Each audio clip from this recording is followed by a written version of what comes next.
Today I would like to recall another talented actress, whose career took off sharply in the early 90s and just as quickly went downhill after one role. Alicia Silverstone quickly became a popular actress. She no longer had to run to audition and play the role of the fifth plan in No One Needless movies. In 1992, Alicia appeared on the popular television series The Wonder Years. The show was annually nominated for various prestigious awards. Silverstone's role was minor, but getting right into a good series, not a soap opera, is already a good sign. A breakthrough for the actress has happened in 1993. Silverstone starred in 3 popular music videos for Aerosmith. In the video for the song Crazy, the actress was paired with Liv Tyler. The songs and videos were big hits on the radio, and on MTV they were shown several times a day. Because of this, Alicia even got the nickname Aerosmith Chick, which stuck with her for several years. That same year Silverstone had her cinematic breakthrough with The Crush. Since the actress was 15 years old at the time of filming in the movie, she had to give up parental care to be able to spend more time on the set. Although the plot was very similar to Nabokov's scandalous novel Lolita, the film's plot was based on real events that happened to screenwriter and director Alan Shapiro. I can't say that the film was a big hit at the box office, but on a budget of $6 million, The Crush collected 13, which for a low-budget movie can be considered a good performance. Plus, with the release on video, the picture has gained even more fans. Serious Film Awards avoided the film, but MTV decided to note the talent of the young actress. Silverstone received 3 nominations and 2 awards, including Breakthrough of the Year, which she won over Ralph Fiennes, and Villain of the Year. Silverstone immediately received an offer to star in the popular television series Beverly Hills, but she turned it down. Which at first glance may seem like a mistake, but as we know, on the set of the series was extremely unhealthy atmosphere and intense competition between actors. Plus, almost all of the actors from Beverly Hills became hostages of one show, beyond which their careers did not go. Silverstone went on to have a number of supporting roles in television movies. Alicia got her first major role in the movie Cool and the Crazy. The film also starred Jared Leto. But since Leto was not yet an idol of young girls around the world, the film was sent to television. But Silverstone had a tale of fame following movie The Crush, which allowed her to sign a $10 million contract with Columbia Pictures. The first film they made together was a big hit. The teen comedy Clueless collected at the box office $56 million on a budget of $20.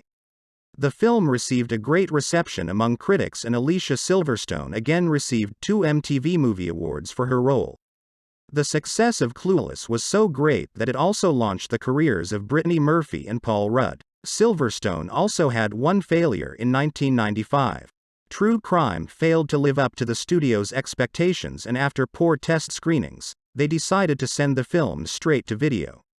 There was no point in saving the low-budget movie, but because the film was small, it did not hit Silverstone's career hard. But it worked out at movie Batman and Robin, in which Alicia got the role of Batgirl. The production of the film was problematic from the beginning.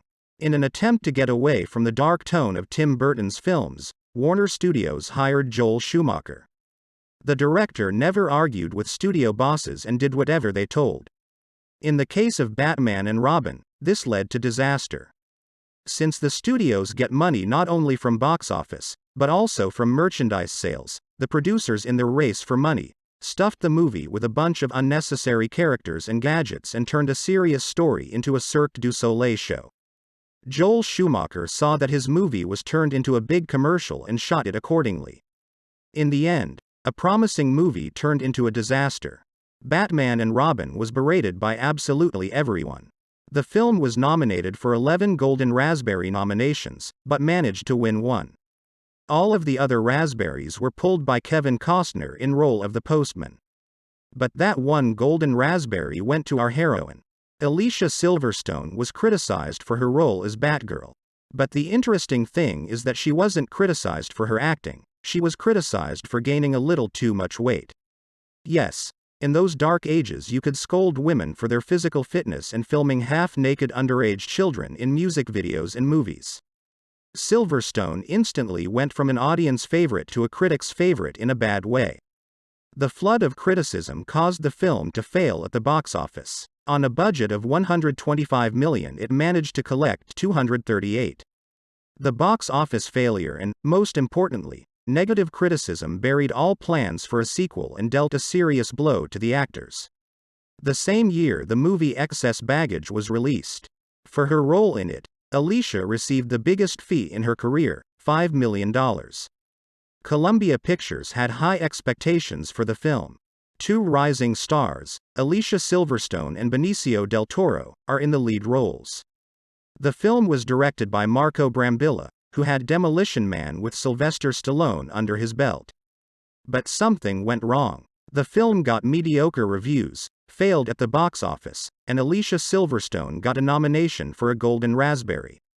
The strangest thing was that critics weren't disappointed with Alicia's acting, but that such a young actress was getting such big money.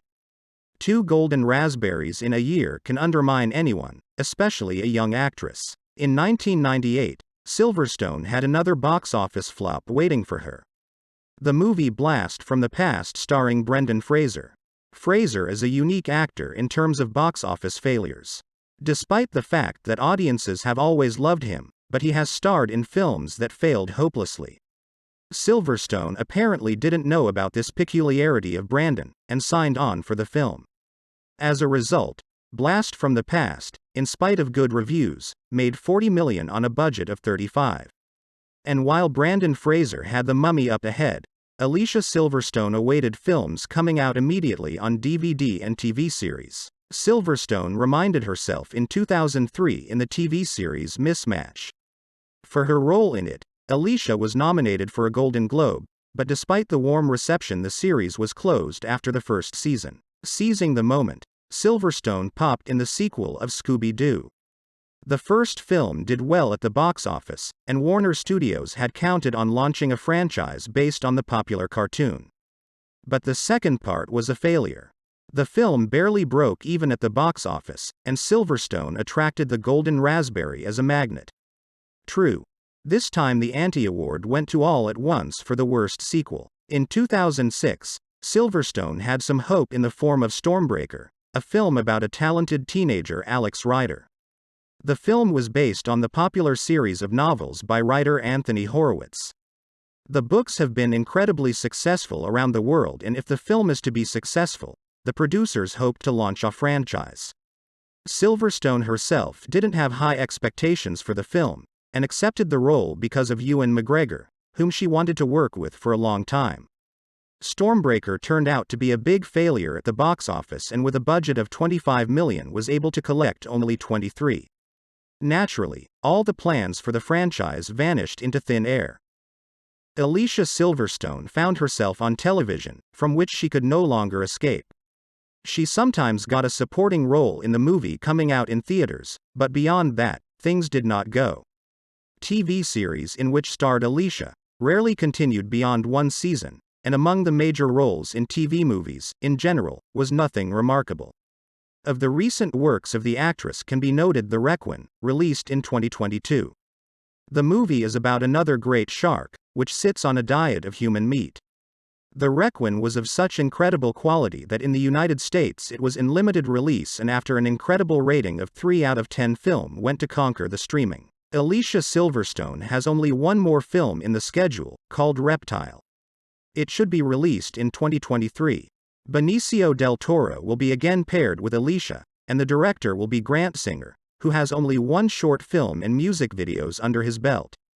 So, we can start worrying about the quality of the future project right now. In fact, it's a pity that the jealousy and narrow-mindedness of some people could derail the career of a good actress. So, let's hope that Alicia Silverstone have more good roles and good movies ahead. Thank you for your attention. Subscribe and stay in touch.